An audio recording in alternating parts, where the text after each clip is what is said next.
that make you a little bit anxious? You're not alone. Anxiety is incredibly contagious and incredibly prevalent.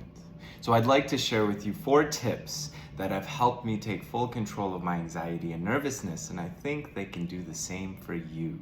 They all have to do with our breathing, because how we breathe is how we live. The physiologic hallmark of anxiety is short and shallow breathing.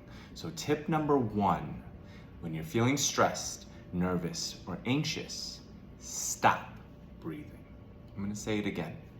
When you're feeling stressed, nervous, or anxious, stop breathing. Now, this may sound counterintuitive and it may feel incredibly uncomfortable, because when we're short and shallow breathing, we're actually releasing a lot of carbon dioxide, which is the signal to breathe more. So it feels like we can't breathe. It's a negative feedback loop and a very unsustainable state and hard to get out of. But when we do the opposite, we allow our carbon dioxide to re-regulate. We allow everything to calm down, and we're able to break that pattern and take full control. Number 2, check your posture.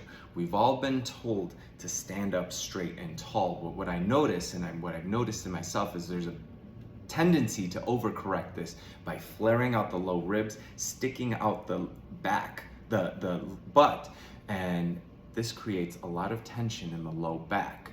And what's worse is this inhibits the deep breathing muscle, the diaphragm, from doing its job. When the ribs are down, the diaphragm is able to go all the way up when we release our air and all the way down, full belly breathing, when we inhale. So the best way to correct this is to find a backrest, press your low back against it, and lengthen through the spine. Notice how my spine is still long. I'm not slouching, but now the diaphragm can do its job and we can get a true relaxed parasympathetic state. Number 3, shut your mouth. Your nose knows best. When we breathe through our nose, we're slowing down air, we're filtering air, and we're releasing nitric oxide, which helps coat and lubricate the breathing airway. So this mouth breathing is one of the most inflammatory things we can do. So nose breathing, therefore, is much, much healthier and more sustainable. Number 4, and what I would argue is most important, is breath work. Training ourselves to breathe really hard, really fast, and really deep will allow us to be more balanced and regulated all the time. The best analogy I can give, if you pay attention to elite athletes, they train harder than anyone else, but they also rest deeper than anyone else. So when we breathe harder and faster intentionally, we more naturally breathe slower and deeper and more relaxed. Now, I want to walk you through a little bit of breath work. First and foremost, it's normal to feel tingling in your extremities because we're creating and inducing anxiety.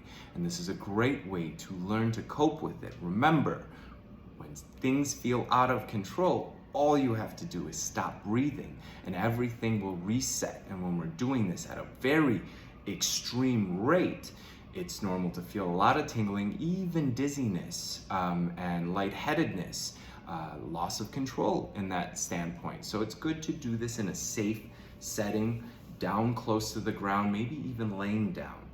And another important thing to note is that your mind is going to give you a million reasons to stop breathing. Know that you're in full control and you need to push through it.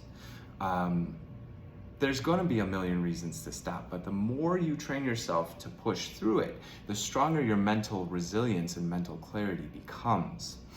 Nose or mouth doesn't really matter that much. If you can breathe through your nose really quickly and deeply, obviously do that and train it. But in short intervals, mouth breathing is not going to be the worst thing as long as you're not doing it all the time. So let's try this out. Just never forget, you're in full control. Each round, we're gonna go a little deeper, a little harder, a little faster. And all you have to do is stop if it feels too uncomfortable at any point. Here we go.